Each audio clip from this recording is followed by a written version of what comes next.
When I first got this invitation from Berkeley and found my name under the session Urban Welfare Regime, Cash Transfer, job creation,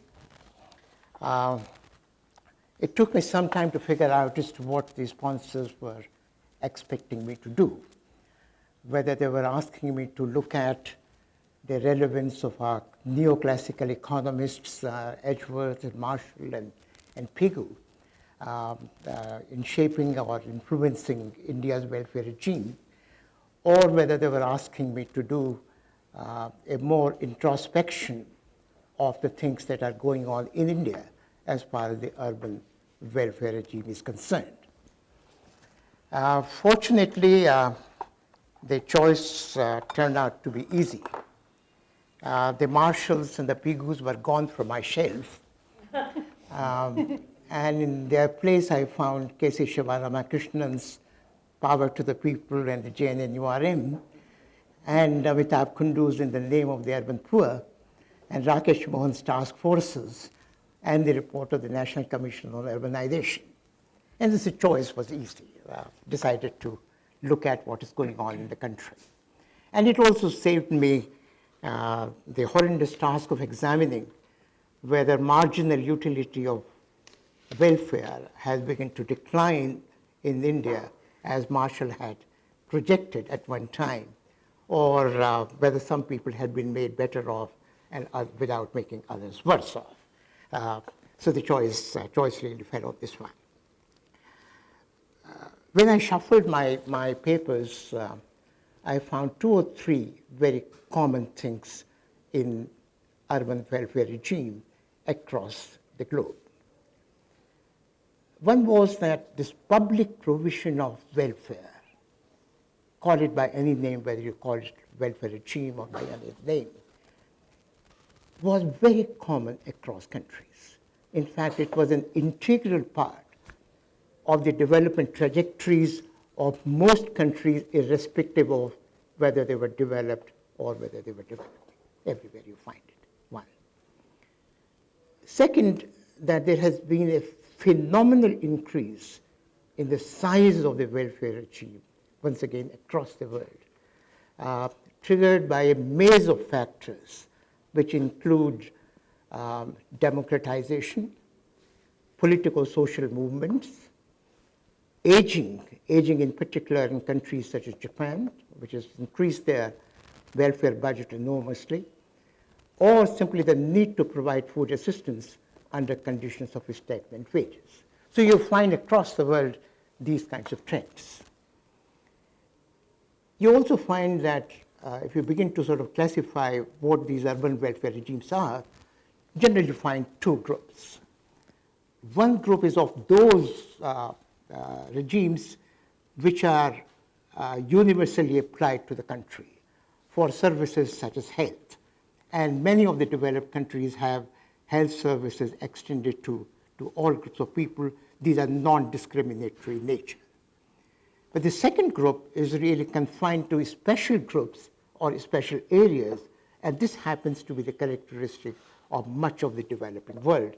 Rather than extending welfare to the entire population, they focus their attention on a certain section of people or a certain section of areas, which is really the poor groups and so on and so forth.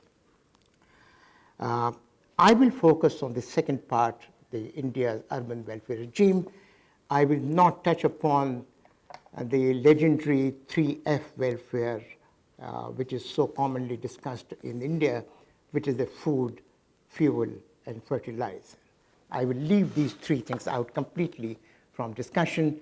There was a paper just about 3 weeks back in Business Standard with Surjit Bhalla calculating that these 3F welfare cost roughly about 2.2%. These are the 5 things that I propose to do in my presentation. Number 1 is the urban welfare regime, the rationale, aims, and purposes. That's the first part. Second part, the financial size, including factors that enter into the determination of its size. 2, 3, implementation strategy, 4, results and performance, and 5, some kind of a prognosis can this regime deliver.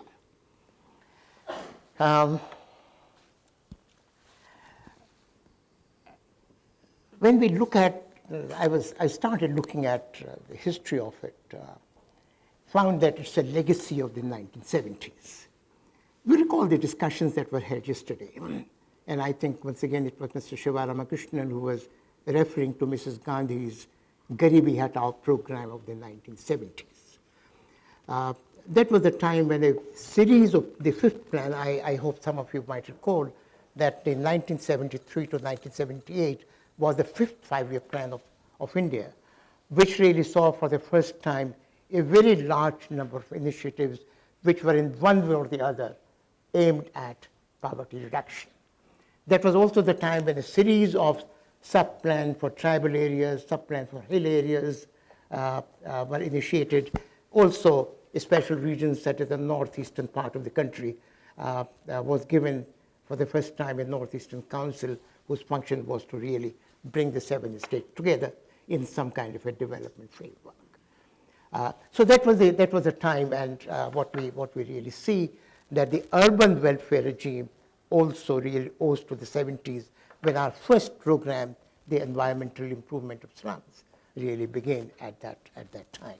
I think that was in 1976, pretty soon after the plan was over. When we look at it, the welfare regime, we almost see that in the public finance framework as a transfer of resources from the central government, intergovernmental transfer, which once again is aimed at poverty reduction. Drawing its strength from the Musgrave, Oates kind of principles, which suggest that redistribution and welfare are really the responsibility of the higher tiers of government, and while the lower tiers of government should focus their attention on implementation rather than on designing these kinds of programs.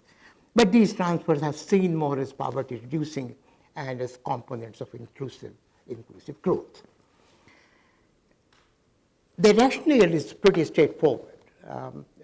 It may be difficult to find in the ministry's files this kind of a statement, but there are implicit statements that the way growth has happened in the country, certain sections of the people have been left behind, very typical kind of an argument, and there are some structural impediments which do not allow growth to really reach out to them, and that really establishes the rationale for the welfare regimes. Also, if you sort of broaden the definition of it, or focus, more focused definition, might say the improving equity and targeting resources to urban poor households happens to be the long-run aim of these initiatives. A very simple slide, which really shows what is it that the government is trying to do. Where are the vulnerabilities that the government thinks need to be attacked or need to be addressed? And they do find that as far as the urban areas are concerned, there are 4 kinds of vulnerabilities. One is absence or lack of services, for which you have the basic services to the urban poor program, BSUP. Second one being the lack of adequate shelter, and you have 2 programs, the Integrated Housing and Slum Development Program, IIHS-UC, and Rajiv Awas Yojana. Third one, inadequate tenure security, which is really the Rajiv Awas Yojana once again. And when it comes to the livelihood, inadequate sources of livelihood, which is not generating enough income, and you have NURM and the Shahri Rozgar Yojana. Once again, these designed to neutralize the adverse effects of these vulnerabilities or the insecurities, lack of services, inadequate shelter, inadequate tenure and livelihood, and provide security to urban poor households. That's the kind of framework, the rationale, aims, and purposes for which the urban regime, welfare regime, happens to be established within the country.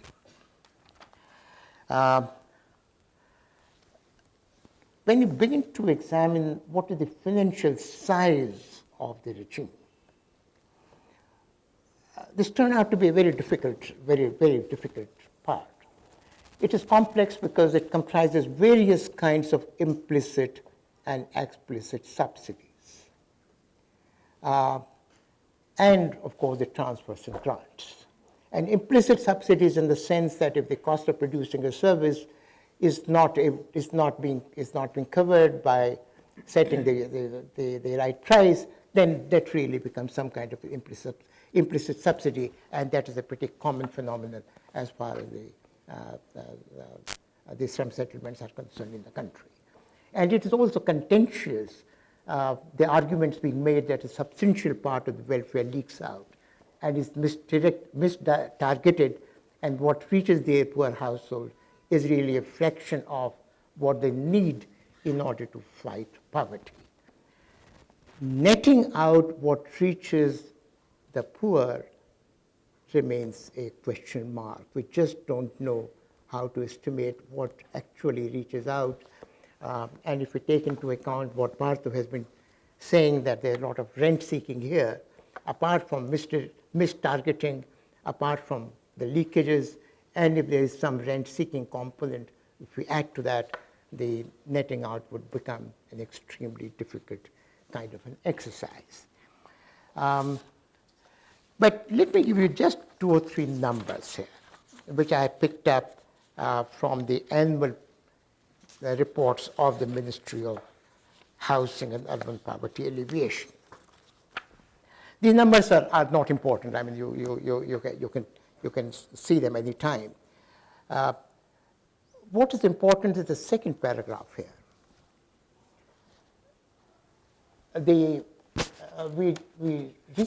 Just recently, we have the 2009-2000 figures on the numbers of the urban poor, who happen to be 76.5 million people below the threshold of 859.6 rupees of MPCE, monthly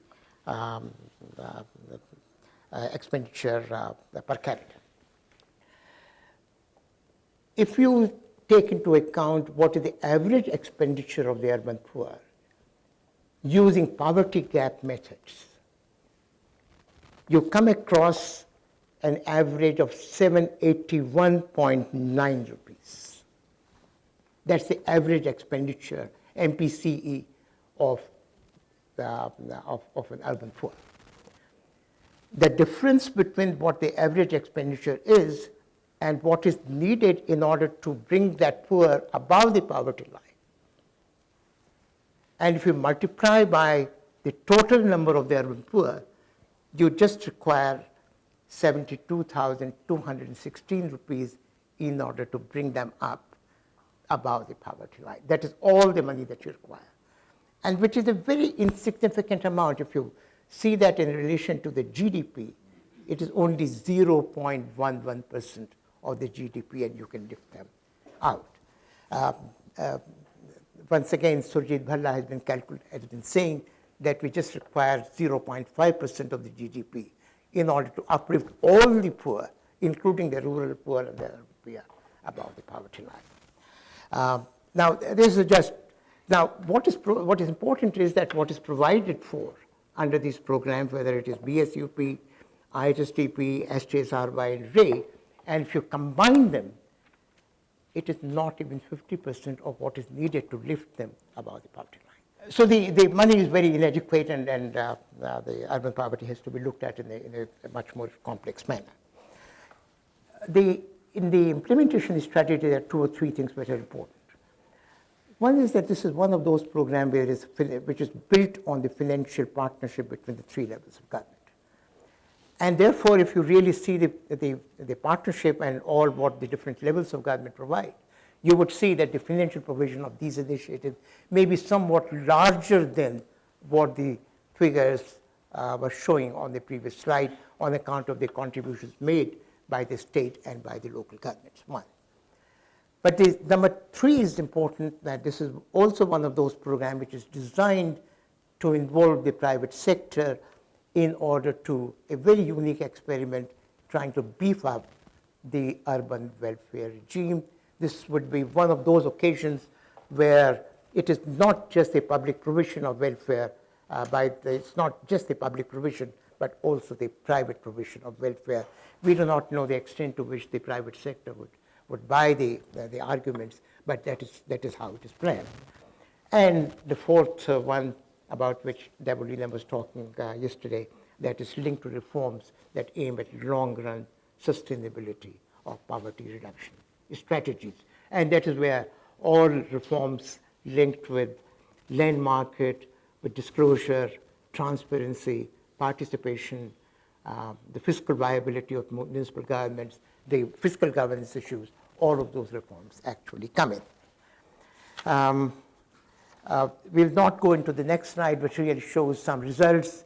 You can find them in the annual reports of the ministry, But if you begin to convert them into, give them some money value to the number of beneficiaries, and assuming some figures that, all right, these micro enterprises really yield an income of X amount, likewise the number of man days of work generated multiplied by 300 or 400 rupees per day, per man day, and you give them a money value, you will find that they are generating no more than 50% of the investment that is being made by the Ministry of Housing and Urban Poverty Alleviation in these programs. So this is a very rough calculation, and I will not get into that one. Since I have only 2 minutes more, the prognosis, can it deliver? That's where I think we have run into very serious issues here. If you look at it in a very conceptual fashion, we have 3 major issues here. One is there are far too many channels. There's a shelter, there's a tenurial security, there are services, this livelihood. The important is that they're implemented on a stand-alone basis, which prima facie reduce effectiveness and increase the unit cost of implementation. We do not want to get into as to how, there was a lot of discussion, and I think the point that was raised this morning, whether the rights issues were discussed at any stage. Yes, they were discussed at quite length, whether we should adopt a right to shelter, right to services, right to livelihood, whether that kind of an approach should really be brought in a more integrated fashion. There was also a discussion on universalization of services. There was also a discussion on the pro-poor focus in the existing urban programs. But all of that really, they were really discussed. The final outcome was still the same, that there are these 4 different sets of programs being implemented on a very, very standalone basis and with increased cost of implementation. The second one is the economic and social outcomes of these programs remain undefined completely.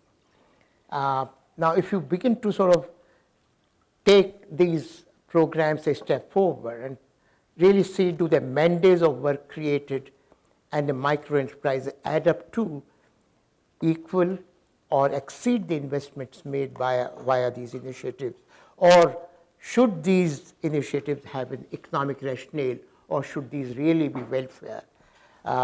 These considerations remain very, very unclear in the arithmetic of the Ministry of Poverty Alleviation. There were a lot of discussion that, after all, an upgraded and improved slum versus an unimproved slum, there are these productivity differentials. It was assumed that there are productivity differentials between the 2 sets of slums.